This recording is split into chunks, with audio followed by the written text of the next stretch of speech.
मित्रों, त्रेता युग में राम और रावण के युद्ध के बाद जब प्रभु श्री रामचंद्र जी अयोध्या लौट आए तो उन्होंने अश्वमेध यज्ञ करने का आयोजन कराया। यज्ञ करने के बाद अश्व को स्वतंत्र विचरण करने के लिए छोड़ दिया जाता है, जिसके पीछे यज्ञकर्ता राजा की सेना होती है। जब इस अश्व को कोई चुराता है या फिर कोई रोकता है तो उससे युद्ध होता है।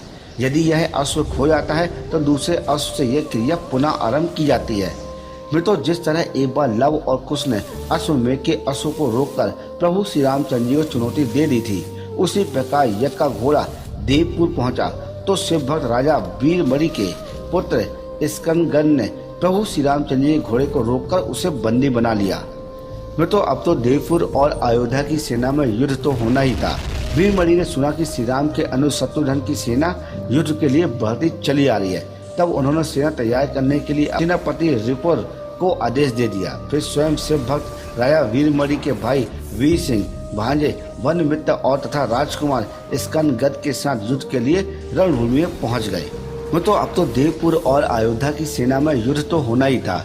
वीरमणि ने सुना कि श्री राम के अनुज शत्रुघ्न युद्ध के लिए बढ़ते चले आ रहे हैं। तब उन्होंने सेना तैयार करने के लिए अपने प्रबल पराक्रमी सेनापति रिपुर को आदेश दे दिया। फिर स्वयं शिव भक्त राजा वीरमणि के भाई वीर सिंह, भांजे वनमित्र तथा राजकुमार स्कंदगद के साथ युद्ध के लिए रणभूमि में पहुंच गए।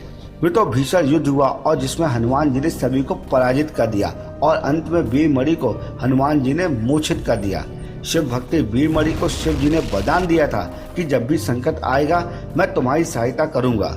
मित्रों, शिव गरुड़ ने सभी को छिन्न भिन्न कर दिया और वीरभद्र ने शत्रुघ्न के पुत्र पुष्कर का सिर काट दिया और शिव जी ने शत्रुघ्न को घायल कर दिया। हनुमान जी ने दोनों को रथ में रखा और सुरक्षित स्थान में ले गए।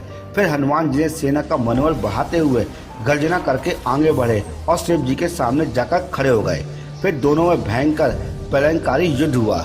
चूंकि हनुमान जी रुद्र अवतार थे, उन्हें सभी देवी देवताओं ने वरदान दे रखा था कि कोई भी अस्त्र तुम्हें बांध नहीं सकता है और न ही पराजित कर सकता है।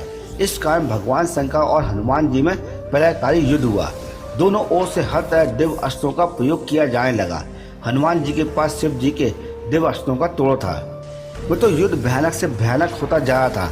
ये देखकर भगवान राम वहाँ पर प्रकट हुए और प्रभु श्री राम ने हनुमान जी को समझाया कि आप जिससे युद्ध कर रहे हैं वे शिव ही राम है और राम ही शिव है। ये सुनकर हनुमान जी को शिव में राम का रूप नजर आने लगा। ये देखकर वे अपना युद्ध रोककर भगवान शिव और राम जी के आगे हाथ जोड़कर खड़े हो गए। हनुमान जी के पराक्रम को देखकर भगवान शिव बहुत ज्यादा प्रसन्न हुए और हनुमान जी से मन चाहा वरदान मांगने के लिए कहा। तो इस प्रकार इस युद्ध का अंत हुआ। इस युद्ध में प्रभु श्री राम और भगवान शंकर की लीला थी।